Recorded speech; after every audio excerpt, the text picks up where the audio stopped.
अस्सलामुअलैकुम। इथेरियम के हवाले से बहुत बुलिश सेंटिमेंट्स बन रहे हैं इस वक्त मार्केट में। अगर हम देखें इथेरियम के ईटीएफ्स में इनफ्लोज हद से ज़्यादा बूम कर रहे हैं इस वक्त, और यही वो वजह है जिसकी वजह से इंडिकेट किया जा रहा है कि मार्केट में ओल्ड सीजन बहुत करीब है। आपके कुछ ओल्ड कॉइन्स और meme coins already pop out होना इस वक्त स्टार्ट हो चुके हैं। बहुत सारे दोस्तों ने सवालात भी किए थे, कुछ मुख्तलिफ कॉइन्स जो उनके फेवरेट हैं उनके हवाले से भी हम बात करेंगे आगे चल के वीडियो में। पहले कुछ खबरों की बात कर लेते हैं जो कि मार्केट में इस वक्त बहुत गर्म है। इथेरियम के हवाले से हमारा ओल्ड कॉइन सीजन का आगाज बहुत करीब है, ये एक अर्ली इंडिकेशन होती है। और बाय द वे जो लोग सोच रहे हैं कि यार इस बंदे का कॉइन जो है 20% 40% चढ़ गया है तो मेरा कॉइन नहीं चढ़ा है, तो इस कॉइन को मैं भी जो है स्वैप करके उस कॉइन में बदली हो जाता हूं, तो भाई ये गलती आपने बिल्कुल नहीं करनी है। क्योंकि मसला क्या होता है कि सीजन चल रहा होता है, पैसा रोटेट होता है। इसका मतलब ये होता है कि आपने फर्ज करो एक कॉइन उठाया, आपने देखा कि कोई दूसरा कॉइन जो आपने नहीं उठाया है वो 30-40% चढ़ा है, यार मेरा कहा नहीं चढ़ा। आप जो है उस चक्कर में आपने से पैसा निकालते हो दूसरे में डालते हो। अब उस टाइम पे लोग वहां से रोटेट हो रहे होते हैं क्योंकि उन्होंने प्रॉफिट टेकिंग की होती है। जैसे कि पिछले दिनों में पेंगू था, पेंगू के हवाले से जो है वो तकरीबन 150% से ऊपर चढ़ा था, लोगों ने वहां से पैसा निकाला। जिन लोगों ने पिछले 1-2 दिनों में पेंगू में पैसा डाला होगा वो इस वक्त माइनस में बैठे होंगे। अब फाट कॉइन चढ़ रहा है, फ्लोकी चल रहा है, बोंक चढ़ रहा है, तो ये पैसा रोटेट हो रहा होता है। या तो आप अगर रोटेशन नहीं कर सकते हो तो जो कॉइन उठाया हुआ है हर कॉइन चढ़ेगा, एक दिन एक का होगा, दूसरा दिन दूसरे का होगा। तो बड़े खिलाड़ी यहां पर भी पैसा बना रहे होते हैं। फोमो का शिकार नहीं होना। एक कॉइन 30-40% चढ़ गया है, लीव इट, फॉरगेट इट, दूसरे में पैसा डालो।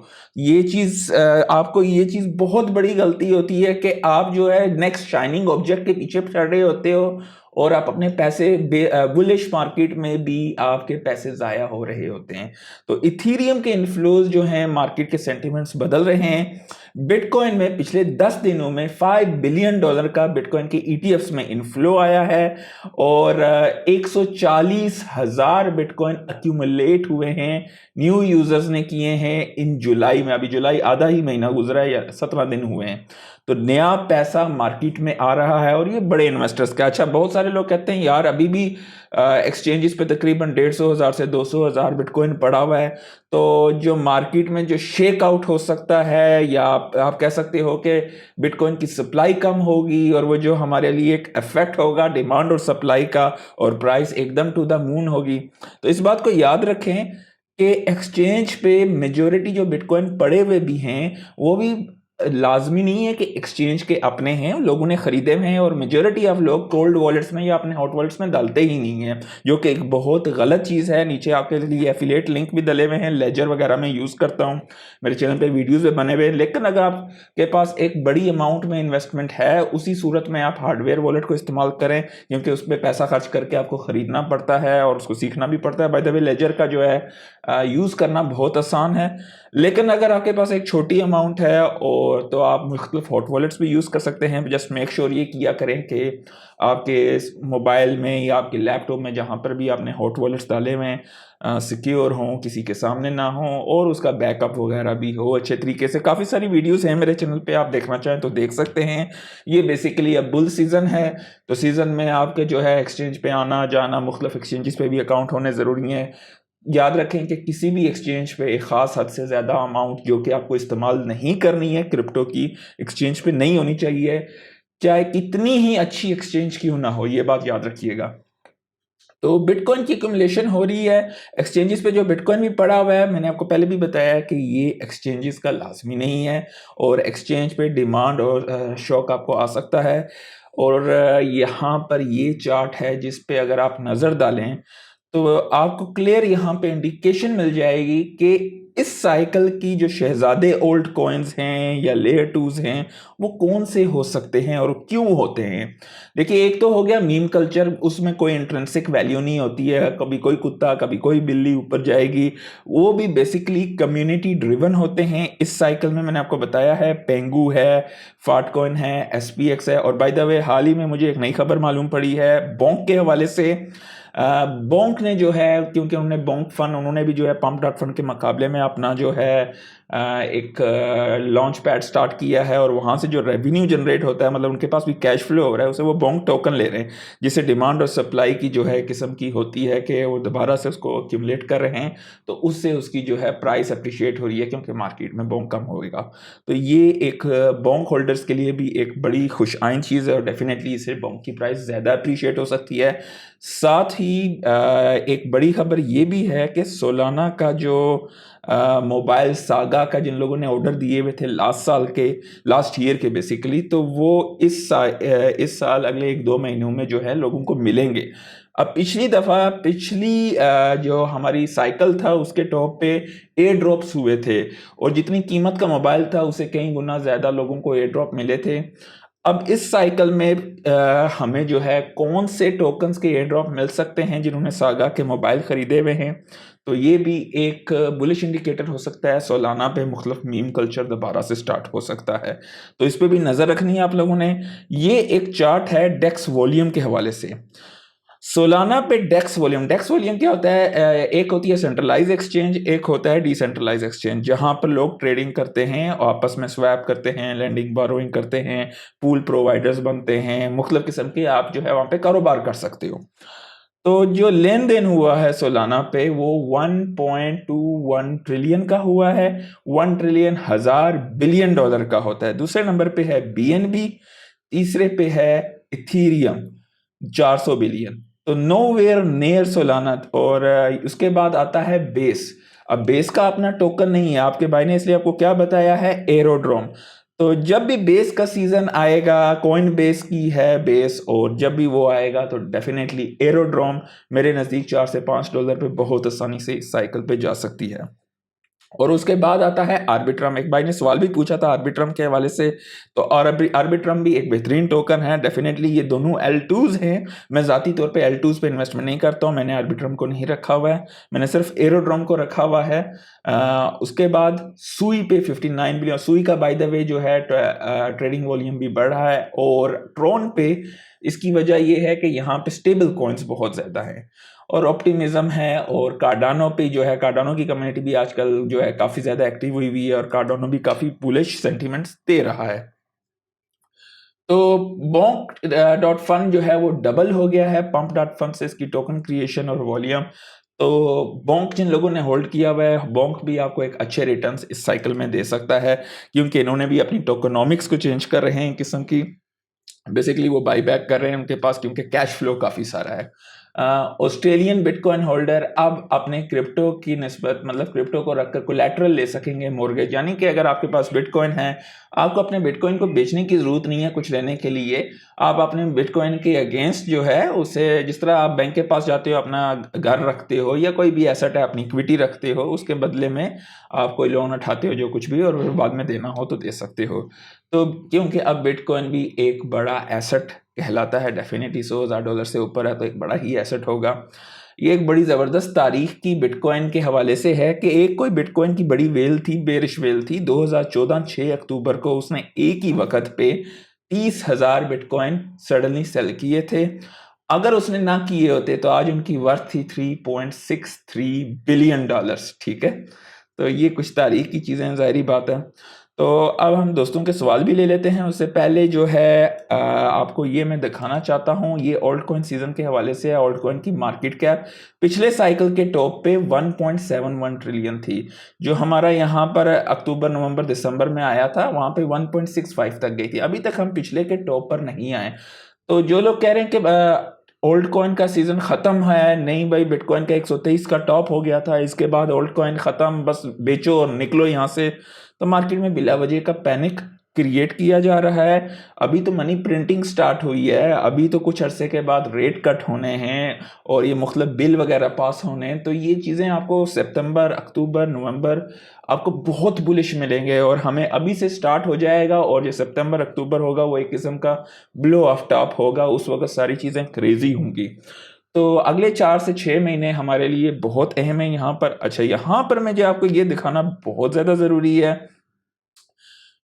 कि पिछले साइकिल के अगर हम बॉटम से, ये हम ओल्ड कॉइन की मार्केट कितने परसेंट चढ़ी थी, तो आप ये देख सकते हो 2402% चढ़ी थी पिछले साइकिल में, जो कि 2021 का था।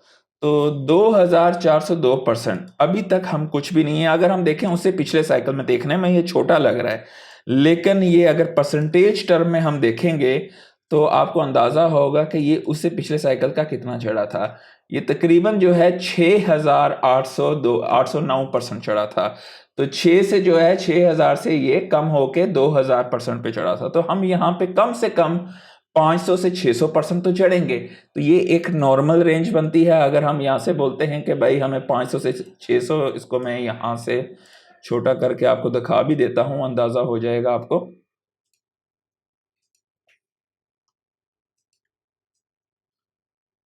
तो ये तकरीबन 3 ट्रिलियन की मार्केट कैप हो सकती है, और इस वक्त अभी हम 1.4 ट्रिलियन के, मेरी अपनी राय में हम लोग 4 से 4.5 ट्रिलियन के आसपास जा सकते हैं इस साइकिल में, जो कि यहाँ से आपको तकरीबन तकरीबन 2x नॉर्मल देगी। कॉइन बहुत सारे होंगे। अब यहाँ पर कॉइन्स की भी जो है आपको बी वेरी केयरफुल। ये जो बिल आने वाला है अगले कुछ दिनों में, वो कॉइन जो कि एसईसी के अंडर आएंगे वो सिक्योरिटीज कहलाएंगी, और सिक्योरिटीज रेगुलेट की जाती हैं। और जो भी आपकी जिस तरह गोल्ड हो गया या ये चीजें, ये कमोडिटीज में आती हैं, और वो रेगुलेट जो है सीएफटीसी करती है।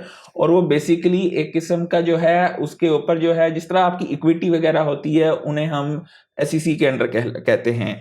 तो आपको ये चीज बी वेरी केयरफुल। जिन जिन टोकन्स के ईटीएफ्स आने वाले हैं और जो जो भी एसईसी के अंडर नहीं आएंगी, वो बहुत तेजी से बढ़ेंगी। और साथ साथ जो मेड इन यूएस का नैरेटिव होगा, वो वाले कॉइन्स बहुत तेजी से चढ़ेंगे, और दूसरे हो सकता है आपको बहुत ज्यादा रिटर्न ना दें। तो इसलिए कुछ कॉइन आपको 600-700% भी चढ़ते हुए दिखाई देंगे, कुछ हो सकता है बिल्कुल ना होने के बराबर मूव हों। तो हम यहाँ पे बात कर लेते हैं। हम दोस्तों ने काफी सारे कॉइन्स के हवाले से पूछा हुआ भी था, तो हम कुछ मार्केट कैप्स और इन चीज़ों को कवर भी कर लेते हैं यहाँ पर। तो सबसे पहले हम शुरू करते हैं एक्सआरपी का। दोस्त ने पूछा था, तो एक्सआरपी के हवाले से अगर हम बात करें तो एक्सआरपी की मार्केट कैप जो है इस वक्त तकरीबन फुली डाइल्यूटेड वैल्यूएशन की 323 बिलियन की है। और अगर हम यहाँ पर देखें, इसकी सर्कुलेटिंग सप्लाई तकरीबन 60 बिलियन की है, और मैक्सिमम सप्लाई 100 बिलियन की है। और यहाँ पर ट्रेडिंग वॉल्यूम भी अच्छा खासा है ये, और इसका ईटीएफ आने के चांसेस भी हैं, और बहुत ज़्यादा इसके जो है आपको फ्यूचर यहाँ पे ब्राइट दिखाई दे सकता है।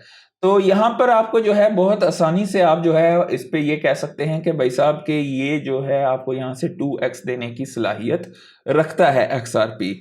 नेक्स्ट अगर दोस्त ने पूछा था ओंडो के हवाले से, तो ओंडो के हवाले से भी बात कर लें। ओंडो भी एक रियल वर्ल्ड एसेट प्रोजेक्ट है, और काफ़ी रेप्यूटेबल है ये प्रोजेक्ट भी, और ये भी इस साइकिल में आपको बेहतरीन रिटर्न दे सकता है। इस पे अगर हम ट्रेडिंग वॉल्यूम की बात करें तो ये मिलियंस में है, और इस वक्त इसकी एफडीवी 10 बिलियन के आसपास है। टोटल यहाँ पे टोकन सप्लाई जो है 10 बिलियन है, और इसके होल्डर भी तकरीबन 147,000 प्लस होल्डर हैं। और अब अगर हम बात करें इस टोकन के हवाले से, तो ये इजीली आपको 4 to 5x इस साइकिल में दे सकता है।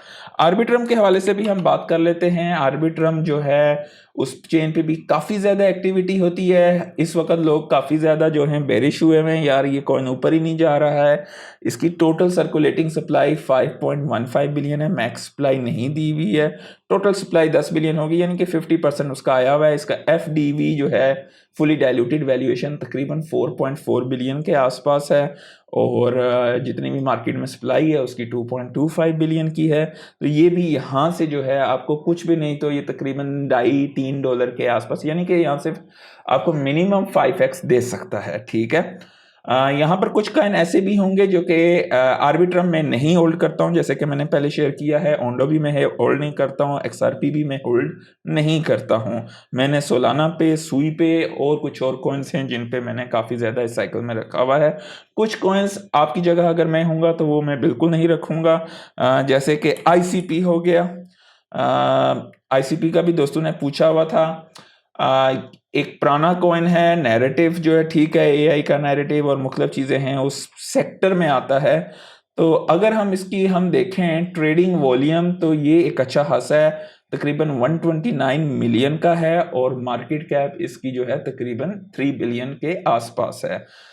अब ये कॉइन आपको कितना दे सकता है, हमें ये चीज, ये इजीली अगर आपने बाई किया हुआ है $10 $15, तो ये आपको $20 से $22 यानी कि यहाँ से 3x 4x आपको आसानी से दे सकता है। लेकिन अगर किसी बंदे ने उठाया हुआ है $300 पे, $400 पे, तो चांसेस कम है। तो बी वेरी केयरफुल कि आपने किस रेंज में उठाया हुआ है। अगर आपने ये बेयर मार्केट के दौरान उठाया है 10 12 $8, तो वो डेफिनेटली उतना आपको दे जाएगा। ठीक है, उसके बाद नेक्स्ट आता है नेयर। तो नेयर की बात करें, बेशक नेयर एक पुराना प्रोटोकॉल है, लेकिन नेयर जो है एक किस्म का, ये शार्डिंग की बेस पे है, अभी इथेरियम भी उसी पे जा रहा है, लेकिन ये एआई से रिलेटेड द बेस्ट प्रोजेक्ट है मार्केट में नेयर, और उसके बाद टाउ आता है। ठीक है, तो नेयर एक ब्लॉकचेन है और नेयर एक्सट्रीमली लिक्विड भी है, आपको हर बड़ी एक्सचेंज पे दिखाई देगा। और अगर एआई का नैरेटिव आता है तो ये आपको अप टू जो है तकरीबन ये $16 $17 तक आसानी से जाता हुआ दिखाई देता है। और ये सारी चीज़ें लिंक होंगी एनवीडिया और टेस्ला के साथ। अगर वो स्टॉक्स एक्सट्रीमली एक्सपेंड करते हैं तो जितने भी एजीआई कंपनीज वगैरह हैं उसकी वजह से आपको ये तकरीबन $14-15 एक नॉर्मल रेंज होगी 7x। और अगर जो है एआई का नैरेटिव वाकई बूम करता है, क्योंकि जाहिर बात है जो गवर्नमेंट्स होती हैं वो जिस तरीके से पैसा भी, क्योंकि ज़ाहिर है ये जीनियस बिल आएगा तो इससे पैसा आएगा, गवर्नमेंट ने कहाँ कहाँ लगाना है। हाँ भाई, ज़्यादातर गवर्नमेंट का खर्चा किस चीज़ पे आएगा कि उन्होंने एआई के लिए जो है इलेक्ट्रिसिटी चाहिए, इस वजह से जो है पावर प्लांट्स वगैरह और मतलब बिजली घर वगैरह लगाने हैं, चाहे वो जो है आप कह सकते हैं कि सोलर एनर्जी प्लांट्स हों या यूरेनियम के प्लांट्स वगैरह हों। तो उसके मुताबिक वो जितनी भी एआई के लिए आपको उसकी कंप्यूट पावर के लिए जो बिजली चाहिए होगी, और वो नैरेटिव आएगा, माल आएगा, लोगों का पैसा लगेगा, तो यहाँ पर भी एक वक्त पे आएगा, क्योंकि ये भी एआई नैरेटिव का टॉप का कॉइन है। और अगर वो क्रेजीनेस होती है तो ये 10x भी दे सकता है। तो नेयर आपके पोर्टफोलियो में होल्ड होना चाहिए, अगर हमने रखा हुआ है तो एक अच्छा कॉइन है। रही बात एप्टोस की, एप्टोस और सुई मैं दोनों होल्ड करता हूं, लेकिन सुई में ज्यादा बड़ी क्वांटिटी में होल्ड करता हूं। मेरे नजदीक एप्टोस जो है आपको अच्छे रिटर्न्स दे सकता है, इस साइकिल का कॉइन है। और एप्टोस पे डीफाई वॉल्यूम भी पिछले कुछ अर्से में बढ़ना शुरू हुआ है। और एप्टोस और सुई दोनों जो हैं एक्स फेसबुक से जो है उनका जो है एक किस्म के जो एंटरप्रेन्योर्स थे जो वहाँ पे प्रोजेक्ट्स वगैरह चल रहे थे, और वहाँ से जो है ब्रेकअप हुआ और दो सेपरेट ग्रुपों में हो गए थे, और दोनों के अपने कामयाब प्रोजेक्ट्स हैं। सुई कंपैरेटिवली मैं एक्सट्रीमली बुलिश हूँ, और एप्टोस भी मेरे नज़दीक एक बेहतरीन प्रोजेक्ट है जो कि बहुत आसानी से यहाँ से $5 से $25 के दरमियान जा सकता है, 4x ईजीली आपको दे सकता है। नेक्स्ट भाई ने पूछा था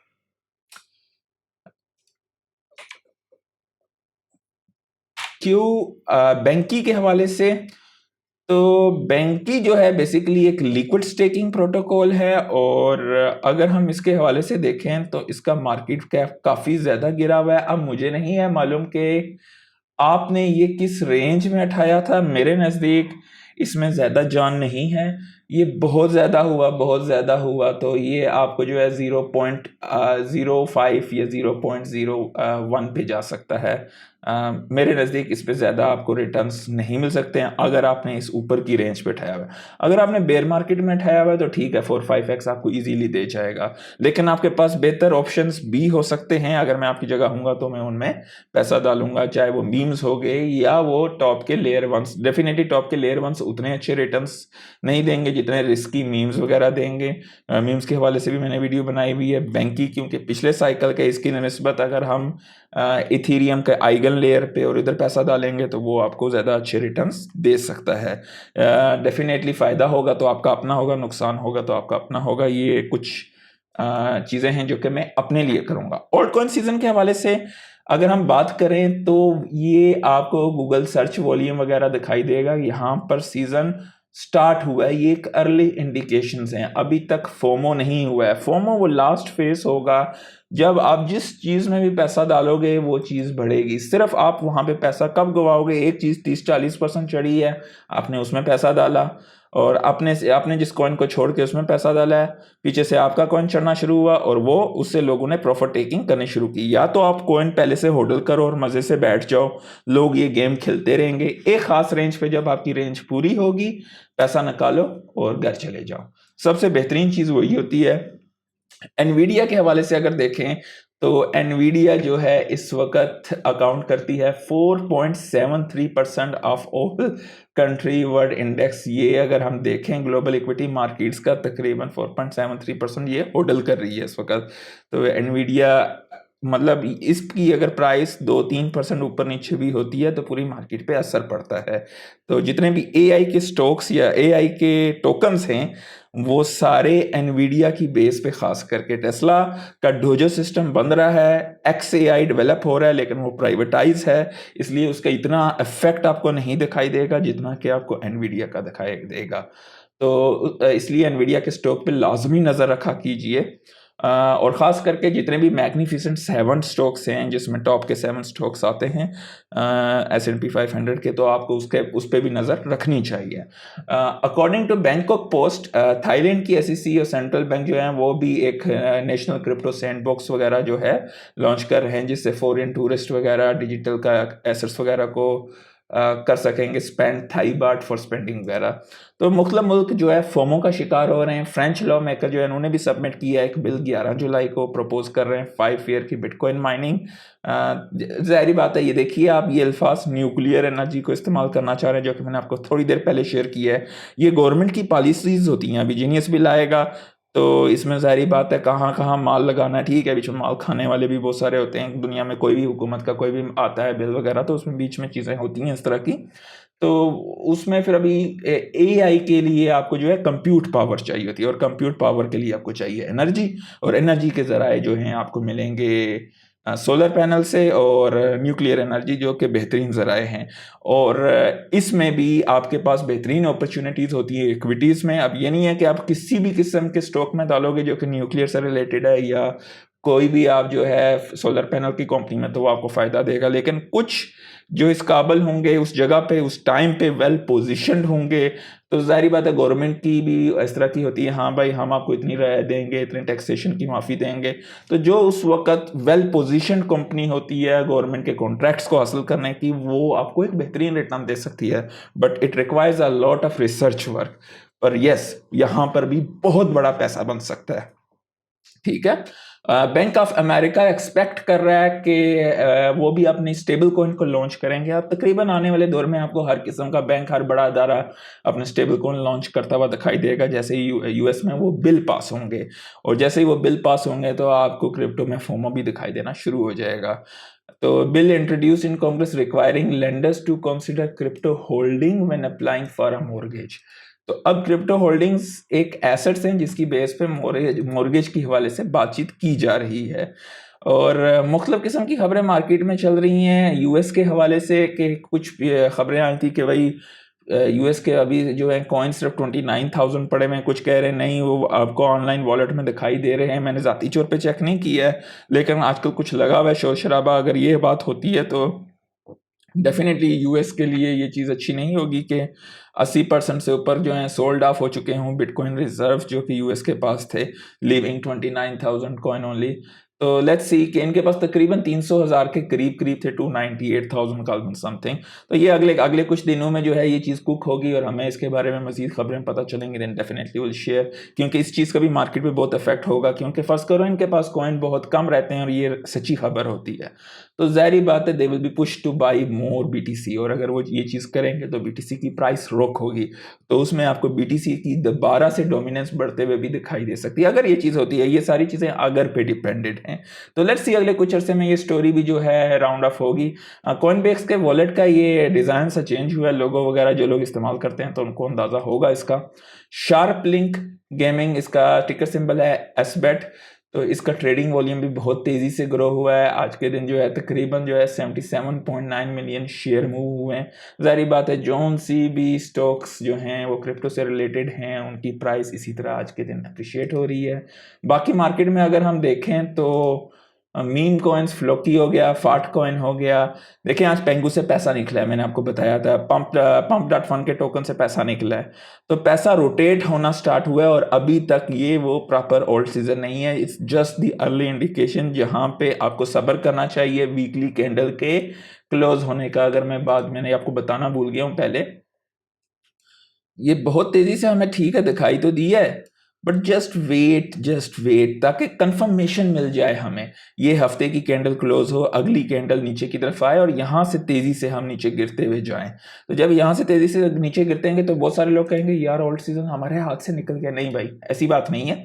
आप इसको अगर थोड़ा सा मैं आपको दिखाऊं, ओल्ड सीजन का बॉटम यहाँ पे आएगा 39% पे बिटकॉइन की डोमिनेंस आएगी। इसका मतलब ये है कि जितनी टोटल मार्केट कैप होगी उसकी 39% के आसपास, 40% के आसपास बिटकॉइन की मार्केट कैपिटलाइजेशन होगी। इस वक्त बिटकॉइन की मार्केट कैपिटलाइजेशन 62% की है टोटल क्रिप्टो मार्केट की। तो ये चीज गिरनी चाहिए, गिरेगी। आप ये देखें पिछले साइकिल्स में भी जब ओल्ड सीजन आए थे, यहाँ पर भी जब ओल्ड सीजन आया था तो ऐसे ही हुआ था। तो आप ये देख लें, खाली इसमें ये अंदाजा देख लें। मैं आपको एक बेहतरीन सी चीज यहाँ पे दिखाता हूँ, आपको समझ आएगी मैं बताना क्या चाह रहा हूँ। आप यहाँ पर अगर देखेंगे, ये एक छोटा सा डिप आया था, ये नवंबर दिसंबर का डिप है। तो आपके ओल्ड सीजन्स में हुआ क्या था?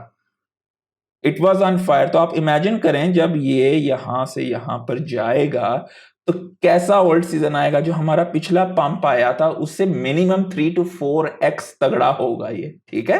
तो इस चीज को मजाक ना समझें, ओल्ड कॉइन्स पर फोकस करें। आजकल मैं एक वीडियो सुबह तकरीबन 5:30 बजे बनाता हूं बैरिंग टाइम के मुताबिक, एक वीडियो शाम को तकरीबन 8:30 बजे के आसपास में बनाता हूं। इसका मकसद ये होता है कि सुबह की खबरें रात के time majority of the time invalidate हो जाती हैं, रात की खबरें, क्योंकि मार्केट में इस वक्त बहुत तेजी से चीजें चल रही हैं। बेयर मार्केट के दौरान जो है, जिस वक्त हमारा वो सीजन होता है, उस वक्त आपको इतनी खबरें नहीं होती हैं। एक बुरी खबर आई, सारी चीजें बुरी हुई, फिर कुछ दिन के लिए मार्केट खामोश। तो ये एक टाइम है जहां पे आपको एक्टिव रहना है तकरीबन अगले 6 महीने, अगर आपको इस मार्केट में पैसा बनाना है। बाकी लाइक जरूर कर दीजिएगा, दोस्तों के साथ शेयर कीजिएगा। आज के लिए इतना ही, अल्लाह हाफिज।